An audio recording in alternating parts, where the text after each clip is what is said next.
Assalamualaikum warahmatullahi wabarakatuh. Baiklah, perkenalkan saya Lucy Aulia dengan nomor NIM 2111 211014 dari kelas Dasar Biomedik 1A4 dengan dosen pengampu Ibu Suci Masyarah Nasution SST MKM. Pada video ini, saya akan mencoba memaparkan mengenai sistem pencernaan yang berisi tentang proses pencernaan dan juga salah satu gangguan pada sistem pencernaan. Proses pencernaan yang pertama terjadi pada mulut. Dalam mulut terjadi pencernaan mekanik dan juga kimiawi. Di mulut, makanan akan dipotong menjadi bagian kecil lalu dibasahi oleh air liur. Air liur ini mengandung enzim amilase yang memecah karbohidrat menjadi gula. Pada akhirnya makanan ini nantinya akan didorong oleh gerakan lidah dan mulut menuju ke kerongkongan. Proses selanjutnya terjadi di kerongkongan atau esofagus, merupakan jalan makanan setelah dikunyah dari mulut menuju lambung. Di esofagus terjadi gerakan peristaltik, yaitu gerakan kontraksi dan relaksasi otot polos yang mendorong makanan menuju lambung. Selanjutnya, prosesnya terjadi di lambung. Lambung melakukan gerakan peristaltik dan pencernaan enzimatik.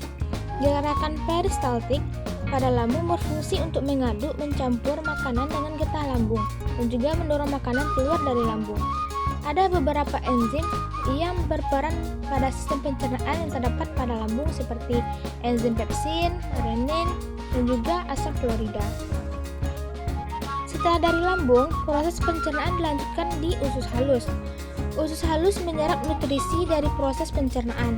Dinding bagian dalam dari usus kecil ditutupi oleh tonjolan yang disebut dengan villi. Tonjolan-tonjolan ini meningkatkan luas permukaan usus halus secara besar-besaran sehingga penyerapan zat gizi lebih maksimal. Selanjutnya yaitu prosesnya terjadi di usus besar. Usus besar memiliki beberapa fungsi dalam sistem pencernaan ini, yaitu seperti pembentukan massa feses atau kotoran, lalu mengatur kadar air, garam mineral, dan juga mengatur zat-zat yang berguna yang tersisa dalam feses untuk diserap. Selanjutnya, membusukkan makanan dengan simbiosis bersama bakteri E. coli. Proses terakhir terjadi di anus. Sisa isi usus besar yang telah menjadi feses disalurkan ke rektum, yang merupakan tempat penampungan sementara feses sebelum dikeluarkan dari tubuh. Feses nantinya akan dikeluarkan melalui anus yang berbatasan langsung dengan lingkungan luar. Fungsi anus tak lain adalah sebagai tempat keluarnya feses. Selanjutnya mengenai salah satu penyakit yang dapat mengganggu sistem pencernaan manusia, yaitu diare. Diare merupakan gangguan pencernaan yang membuat perut terasa mulas dan penderitanya menjadi sering buang air besar, serta feses menjadi encer. Ada beberapa hal yang dapat menyebabkan diare seperti infeksi virus atau bakteri. Contoh bakterinya itu terlalu banyak bakteri E. coli dalam usus. Selanjutnya yaitu stres dan cemas yang berlebihan. Yang ketiga, kurangnya menjaga kebersihan, contohnya tidak mencuci tangan sebelum makan sehingga banyak kotoran yang masuk ke dalam mulut dan tubuh kita. Dan juga kurang menjaga kebersihan lingkungan sekitar. Selanjutnya, efek samping dari penggunaan obat tertentu. Berikut ini merupakan video menjelaskan mengenai bagaimana bakteri E. coli dapat masuk ke dalam tubuh manusia.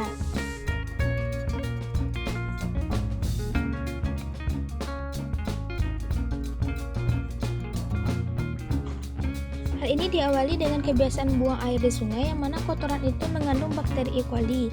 Bakteri itu akhirnya mengontaminasi air sungai yang mana air tersebut juga akan digunakan oleh masyarakat untuk keperluan harian dan juga untuk dikonsumsi.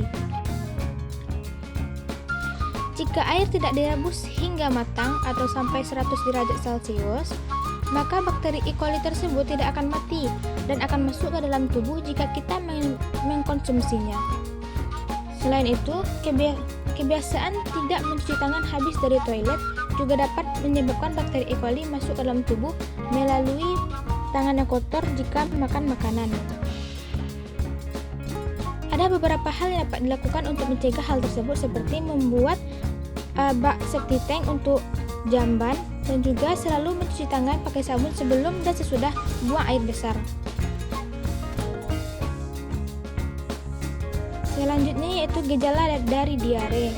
Gejalanya seperti sering buang air, kejang lambung, mabuk dan muntah, demam, tidak berselera makan, dan juga dehidrasi.